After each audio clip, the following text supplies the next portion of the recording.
இறந்த உடல்களை ஆய்விற்கு பயன்படுத்தும் மருத்துவக் கல்லூரி மாணவர்கள். அதிக உடல் தானம் பெற்றதில் மதுரை அரசு ராஜாஜி ஹாஸ்பிட்டல் நம்பர் 1. உடல் தானம் வழங்க தயக்கம் காட்டும் மக்கள்.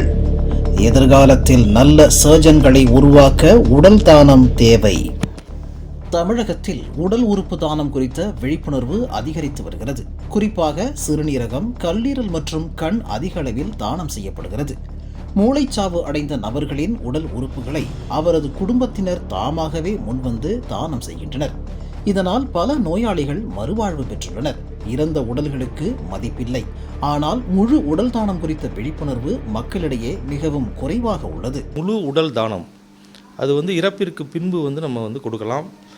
உயிரோடு இருக்கும்போது கூட அவங்க விருப்பப்பட்டாங்கன்னா அதற்கான உடற்கூறியல் துறையில் அதுக்கு பதிவு செய்து வைத்திருந்தார்கள் என்றால், இறந்த பின்பு அவர்கள் யாரை தொடர்பு கொள்ளணுங்கிற அந்த தொலைபேசி எண்ணோடு அவர்கள் அந்த பதிவு ரசீதை கொடுப்பார்கள். அப்படி பதிவு செய்யவில்லை என்றால் கூட இறந்த பின்பு உடனடியாக அவர்கள் உடற்கூறியல் துறை தலைவரையோ நிலைய மருத்துவ அதிகாரியோ தொடர்பு கொண்டால் அதற்கான ஏற்பாடுகளை செய்து அந்த உடல் தானமானது பெறப்படும். தமிழகத்தில் முழு உடல் தானம் அதிகமாக பெறப்பட்ட லிஸ்டில் மதுரை அரசு ராஜாஜி ஹாஸ்பிட்டல் முதலிடம் வகிக்கிறது. தேவையின் பேரில் இங்கிருந்து வெளி மாவட்டங்களுக்கு உடல்கள் அனுப்பி வைக்கப்படும். இந்த முழு உடல் தானம் ஏன் முக்கியமானதாக கருதப்படுகிறது தெரியுமா? மதுரை அரசு மருத்துவக் கல்லூரியில் வருடத்திற்கு 250க்கும் மேற்பட்ட மாணவர்கள் படிக்கின்றனர்.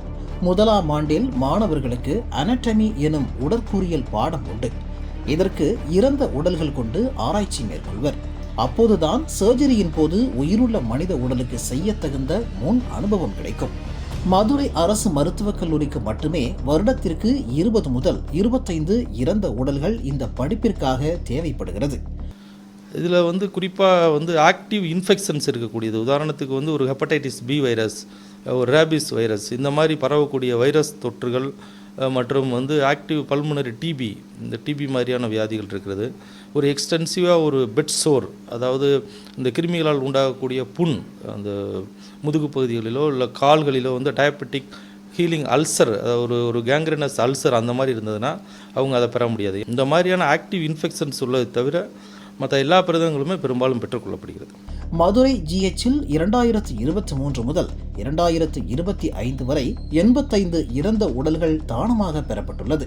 இதுவரை அடையாளம் காணாத நபர்களின் உடல்கள் மட்டுமே அதிகம் பெறப்பட்டுள்ளன. முழு உடல் தானம் குறித்த விழிப்புணர்வு மக்களிடையே மிகவும் குறைவாக உள்ளது.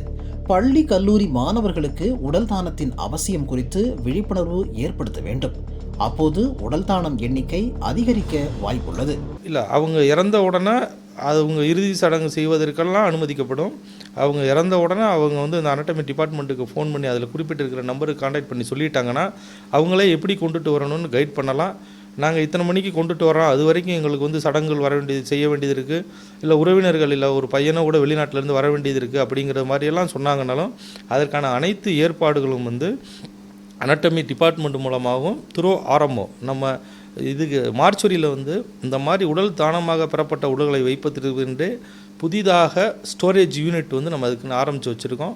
அதில் சேஃப்டியாக வச்சுருப்போம். அதெல்லாம் அவங்க தானம் பண்ணுவதே பெரிது. அதற்கான மரியாதையும் அதற்கு என்ன தேவையோ அதை செய்வதற்கு மருத்துவமனை நிர்வாகம் 100% அதுக்கு ஒத்துழைப்பு கொடுக்கும். மண்ணில் மக்கி போகும் உடல்களை மாணவர்கள் படிப்பிற்காக தானம் செய்ய முன்வரலாம் என டாக்டர்கள் கோரிக்கை வைத்தனர்.